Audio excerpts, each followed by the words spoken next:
হাওর সংক্রান্ত বাংলাদেশ জল আইন আছে, যেটাতে আপনারা বলেছেন পানির ব্যবহার, সংরক্ষণ এবং দূষণ নিয়ন্ত্রণের জন্য মূলত। তারপর বাংলাদেশের হাওর ও জলাভূমি উন্নয়ন নীতি আছে 2012 সালের, পরিবেশ সংরক্ষণ আইন আছে 1995 সালের, এবং মৎস্য সংরক্ষণ আইন আছে, যেটা অলরেডি বিদ্যমান আইন আছে। এগুলোতে আপনারা যে প্রোটেকশনগুলো চাচ্ছেন সেগুলো কিন্তু বিদ্যমান আছে। এখন কথা হচ্ছে আইন আছে, ইমপ্লিমেন্ট হচ্ছে কিনা। ইমপ্লিমেন্ট হচ্ছে না, এটা দুই সাইডেরই অসচেতনতায় বলবো। আমাদের সাইড থেকে আমরা হয়তো এক্সিকিউশনে আমরা আগের যে সরকারগুলো ছিল তারা আন্তরিক ছিল না। একই সাথে যারা আমরা এটা ব্যবহারকারী বা যারা এটার আইনটাকে অপপ্রয়োগ করছি, আমরা সমানভাবেই দুজন রেসপন্সিবল বলে আমি মনে করি। মূলত আজকে এই আয়োজনটা করা হয়েছে দু একটা কথা বলে আমাদের মৎস্যজীবীদের জন্য, যারা প্রকৃত মৎস্যজীবী, যারা মৎস্য জীবিকা হিসেবে মৎস্য আহরণকে তারা জীবিকা হিসেবে জীবিকা নির্বাহ করেন। আপনারা জেনে খুশি হবেন, আমরা যে কৃষক কার্ড দেওয়ার পরিকল্পনা রয়েছে মাননীয় প্রধানমন্ত্রী, সেই কৃষক কার্ডের আওতায় কিন্তু আমাদের জেলে বা মৎস্যজীবী যারা আছেন ওনারা অন্তর্ভুক্ত। এবং যে কৃষি লোন মওকুফ করা হয়েছে 10,000 জনের পর্যায়ক্রমে যেটা করা হয়েছে, সেটাতে কিন্তু অনেক মৎস্যজীবী এখানে থাকবেন এবং তারা কৃষক কার্ডের অধিকারীও হবেন। তো এটি হলো আমাদের মাননীয় প্রধানমন্ত্রী জনাব তারেক রহমান সাহেব, উনি যে চাচ্ছেন প্রান্তিক পর্যায়ে যারা কৃষক আছে, কৃষিজীবী আছেন, মৎস্যজীবী আছেন, তাদের যেন উনি ফ্যাসিলিটেট করতে পারেন, তাদেরকে যেন উনি উন্নয়নে, জীবনমান উন্নয়নে যেন উনি একটি ভূমিকা রাখতে পারেন। আমি আপনাদের কথা শুনে যা মোটামুটি নোট নিয়েছি সেটা হলো, আপনাদের প্রথমত যেটা আমার মনে হয়েছে এটা হচ্ছে ন্যায্য আয়ের সুযোগ তৈরি, মানে মধ্যস্বত্বভোগী কমিয়ে সরাসরি বাজারে বিক্রির ব্যবস্থা যদি আপনাদের মাছগুলো করা যায়, মেবি আপনারা বেনিফিটেড হবেন। এবং একটা বেসিক প্রাইস নিশ্চিত করা, এটা মৎস্য পশু সম্পদ মন্ত্রণালয়ের মূলত প্রাণী সম্পদ মন্ত্রণালয়ের দায়িত্ব। বাট ঠিক আছে, ঋণ সহায়তা এবং ঋণ সুবিধা এটা নিয়ে সরকার অলরেডি কাজ করছে, ইনশাল্লাহ আরো করবে। অবশ্যই আপনাদের প্রশিক্ষণ এবং আধুনিক প্রযুক্তির একটি প্রয়োজন, যেটা আমি মনে করি।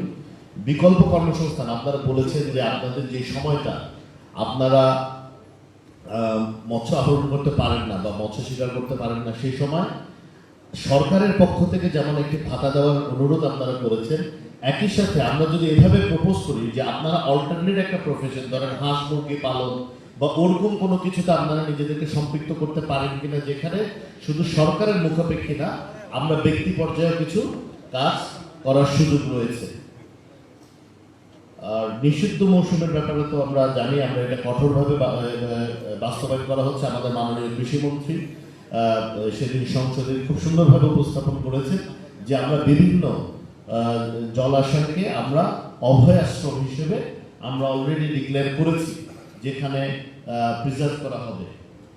আর আরেকটা যেটা মৌলিক আমাদের জীবনযাত্রা মান উন্নয়নে, আমাদের সকল মৎস্যজীবী যারা আছেন ওনাদের সন্তানদেরকে কারিগরি শিক্ষা হোক বা যে কোনো শিক্ষা হোক, তাদেরকে শিক্ষায় শিক্ষিত করা, যাতে তারাও একটা পর্যায়ে গিয়ে তার পরিবারকে সহযোগিতা করতে পারে।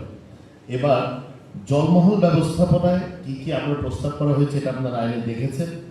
এখানে আমাদের মূল উদ্দেশ্যটাই হচ্ছে প্রকৃত মৎস্যজীবী যারা আছে তাদের অগ্রাধিকার নিশ্চিত করা এবং ওনাদেরকে সামনে রেখে, ওনাদেরকে কেন্দ্র করে এই তালিকাগুলো পুনর্বিবেচনা করা, যাতে শুধুমাত্র যারা প্রকৃত মৎস্যজীবী তারাই এই জলমহল বলেন বা এই যেই খাল যেগুলোতে আপনারা মৎস্য চাষ করেন সেখানে যেন তারা প্রেফারেন্স পায়।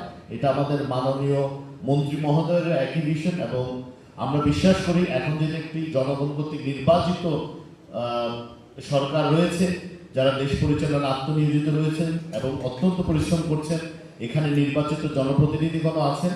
আমি সম্মানিত ডিসি সাহেব যারা আছেন, আমি ওনাদেরকে অনুরোধ করব আপনারা আপনাদের কাজ করার সময় অবশ্যই যদি জনপ্রতিনিধিদের সাথে অথবা সম্মানিত এমপি মহোদয়ের সাথে আপনারা যদি মাননীয় সংসদ সদস্য মহোদয়ের সাথে যদি একটু পরামর্শ করেন, ওনারা হয়তো আপনাদেরকে গ্রাউন্ড রিয়েলিটিটা আরো ইজিলি বলতে পারবে।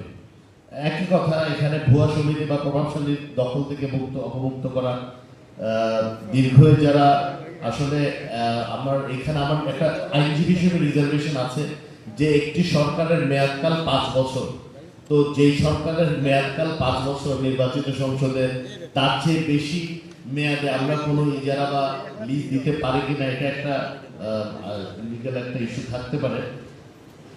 কমিউনিটি ভিত্তিক ব্যবস্থাপনা, আমরা আবারও বলছি যে এই মৎস্য সমিতিগুলো হচ্ছে, যেটা আপনারাই বলেছেন, সেটা হচ্ছে এক শ্রেণীর ব্যবসায়ী মৎস্য কার্ড করে এটাকে প্রভাবিত করার চেষ্টা করছে। আমরা সমিতি চাই, কিন্তু আমরা চাই প্রকৃত মৎস্যজীবীরা সেই সমিতির সদস্য যেন তারা আমাদের এই সুবিধাটা বা এই জলাধারের যে জলমহলের সুবিধাটা আপনারা নিতে পারেন।